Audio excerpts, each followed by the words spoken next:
All right, living environment fans. It's nice to have Bellringers back, isn't it? After a couple-day break with the midterm exam. Don't forget, if you want to redo any part, either part one or part two, you've got until the end of next week when the quarter officially ends to get those done. And that'll be reflected. And remember, the purpose of the midterm exam was to practice for the regents more than anything else. So yeah, I encourage you to redo it. Not only will you probably get a better grade, but you also get more regents practice, which ultimately is going to help you in the end. All right, let's do today's Bellringer.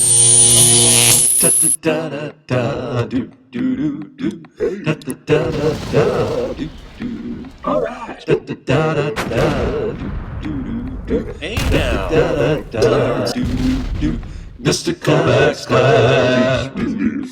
It's Mr. Kovacs class. You might learn a ton. It's Mr. Kovacs class. It's interesting too. It's Mr. Kovacs class. And he's super cool. It's Mr. Kovacs class.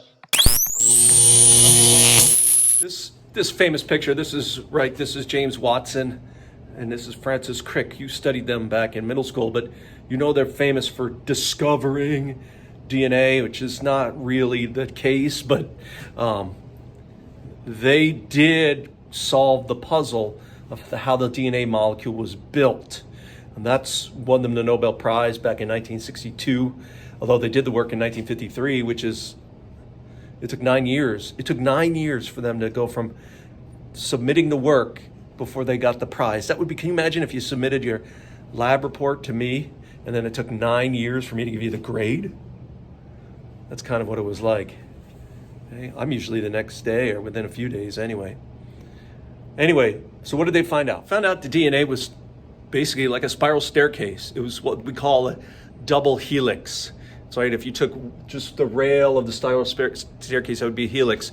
And since there's two sides, one on either side of the stairs, it's a double helix. It's probably better to think of it like take a rope ladder and you twist it.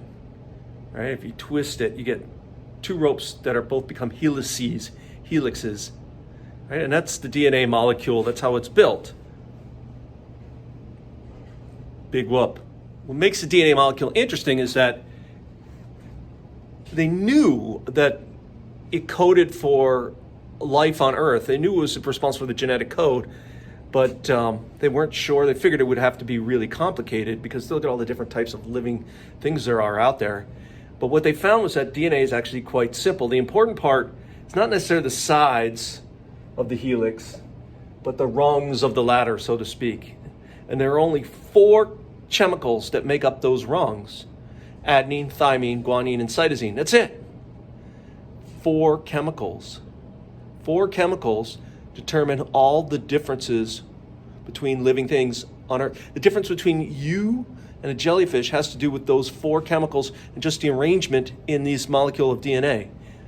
Mind-blowing, incredibly simple, but I think it makes sense because if it was too complex, life on Earth wouldn't have persisted. And what really makes DNA interesting is it's really easy to copy. Right? DNA only has to remember that to make the rungs of its ladder, it always has to pair the same, what we call base pairs, nucleotide bases. Remember, the monomers of DNA of nucleic acids are nucleotides. Right? Adenine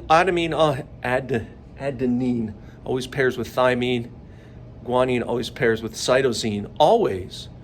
Right? And so it's really easy to copy DNA. You have this ladder. All you have to do is unzip the ladder and then match adenine with thymine, cytosine with guanine, and you've got an exact copy of what you had before. Here, let me show you. This original strand of DNA, and you unzipped it. All you have to do is match the A's with the T's, the G's with the C's, and you have 2 exact copies of what you had before. DNA is really, really good at copying itself. Because it's such a simple molecule. So it makes it really essential for life. Really what the genetic code, which is contained in DNA, is easy to copy and therefore easy to pass on. And allows for reproduction and a passing on of traits from generation to generation to happen. It allows life to continue. So Watson and Crick, they didn't really discover DNA, but they figured out how it was built. And the way it's built allows it to be so good at copying itself. Maybe we're going to spend more time with DNA. Remember today, if you need to, your part 3 today is finish the midterm, part 1, part 2, whatever you need to finish in class today.